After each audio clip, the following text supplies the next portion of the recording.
ৰাভা অঞ্চলৰ ৰাভা চেলুদাৰাদি আমি কাম কৰিম। কোচ ৰাজবংশী অঞ্চলত কোচ ৰাজবংশী চেলুদি আমি কাম কৰিম।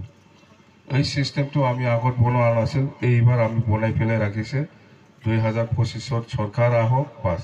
আৰু চৰকাৰটো এনেই আহিব, চৰকাৰ এনেই আহিব। 2টা MP জিকাৰ পিছত আমি চৰকাৰটো আনিবৰ কাৰণে খুব আৰু ইজি হ'ব। ইজি মানে অলপ সস্তা, মানে বেছি ভাল হ'ব। এইবাৰ ছেমি ফাইনেলতে UPPLক হাৰাই পেলাই যাব লাগে, যাতে ফাইনেললৈকে যাব নোৱাৰে। হয় না নহয়?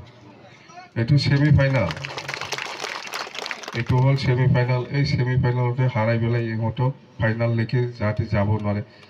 এনেতো যাব, কেলেও কি কৰিব? ছেমি ফাইনেলতে হাৰিছে, ফাইনেলত আৰু কি খেলিব ইহঁতে? এনেকুৱা। তো UPPLৰ মানুহ জানে, কিছুমান লিডাৰে, সব লিডাৰে নাজানে। MP নিৰ্বাচনৰ পিছত ৰিজাল্ট যেতিয়া দিব 4 জুন তাৰিখত, 4 জুন তাৰিখৰ ৰিজাল্টৰ পিছত পৰাই UPPL আৰু BJP একদমবাৰে কি কয় এইটো ফাটাফাটি হৈ যাব। নামতহে থাকিব, বিজেপি লাইনত কাম কৰিব, UPPৰ লগত কাম নকৰিব। এই একমাহ আৰু কি ফৰ্ম বিলাই আছে, চৰকাৰে নাথাকিব, কি ফৰ্ম বিলাই আছে ইহঁতে? কিবা অৰুণোদয় কিবা কিবি ফৰ্ম যে বিলাই আছে, চৰকাৰে নাই। এই 4 জুন এইবিলাক কথা প্ৰমোদ বড়ো আৰু আফচুৰ কিছুমান লিডাৰে জানে, কমপ্লিট জানে। ইহঁতে থলৰ লিডাৰসকলক, কৰ্মীসকলক জনাই দিয়া নাই। ইহঁতে এই কথাটো স্পষ্ট, প্ৰমোদ বড়োৱে স্পষ্ট জানে আৰু আফচুৰ কিছুমান লিডাৰে স্পষ্ট জানে যে 4 জুন ৰিজাল্টৰ পিছত BJPয়ে আমাৰ লগত নাথাকিব বুলি ইহঁতে 100% জানে। সেইকাৰণে ইহঁতে যি খামাব লাগে খামাই লওঁ হয়। এই কেইদিনত আৱাজবিলাক এনেকুৱাহে, চৰকাৰে নাথাকিব যিহেতু, এই সময়তে যিমান খামাব লাগে আমি খামাই ল'ম। আপুনি যিমানেই বেয়া বেয়া গালি নিদিয়ক কিয়, ইহঁতে এই কাৰাপশ্যনটো কৰিবই, কৰিব। যিহেতু চৰকাৰ নাথাকিব বুলি ইহঁতে একদম গম পাই আছে। এইবিলাক কথা নকয় না সিহঁতে, দলৰ লিডাৰসকলক, কৰ্মীসকলে লিডাৰসকলে খাটি আছে, কষ্ট কৰি আছে UPPLৰ সেইফালে ওপৰত খাৱাৰ ধান্দা, যিমান পাৰে খাই লওঁ, খামাই লওঁ, আৰু চান্স নাই আমাৰ, আৰু চান্স নাই। আফচু লিডাৰ আৰু UPPLৰ কিছুমান লিডাৰে জানে এইটো। খামাই লওঁ ভাই, যিমান পাৰে এই কেইদিনতে, আমাৰতো নাথাকিবই। তো নহ'লে কেনেকৈ ক'ব? UPPLক কি, UPPLে এই দৰং ওদালগুৰিত BJPক ভোট দিব লাগে। ইহঁতে UPPLৰ ছাপোৰ্টাৰসকলে BJPক ভোট দিব লাগে, নিদি পেলাই কিয় নাংগলত ঢালি আছে UPPLৰ মানুহে এই দৰং ওদালগুৰিত? আৰু এতিয়া কোকৰাঝাৰত BJPটো চিধা নাংগলত মাৰিব। এই কোকৰাঝাৰত UPPLক ভোট নিদিয়ে, চাই থাকক। অংকটো এনেকুৱা হৈ আছে।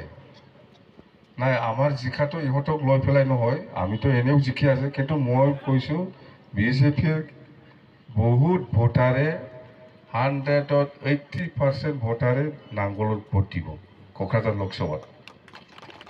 বিৰাট ভাল আমাৰ কাৰণে। সেইকাৰণে আমি কৈছোঁ BPF দলৰ কাৰণে 2024টো আমাৰ কাৰণে বিৰাট ভাল দিন, বিৰাট ভাল। এই বছৰটো লাকি, হয় না নহয়? বিৰাট লাকি ইয়াৰ বুলি আমি ক'ব পাৰোঁ। অন্তত যেনক সেইখিনি কথা আগন্তুক যিটো 7 তাৰিখ মেয়ত যিটো নিৰ্বাচন হ'ব, এই নিৰ্বাচনটো আমাৰ কাৰণে বিৰাট ডাঙৰ ছেমি ফাইনেল। সঁচাকৈ আপোনালোকে চবে, ইয়াততো আমাৰে 1 নম্বৰত আছে। প্ৰথমটো কোকৰাঝাৰ লোকসভাত BPFৰে 1 নম্বৰ না, 1 নম্বৰত আছে, 1 নম্বৰতে আছে, সবচে ওপৰত 1 নম্বৰতে আছে আমাৰ প্ৰথমটো।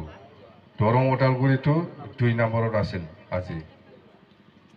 দি আছে, এতিয়াও খবৰ ল না, চিনাকি যদি আছে দৰং ওদালগুৰি ফোন কৰি পেলাই জিজ্ঞাসা কৰ ভোট কোন জাগায় দিছে।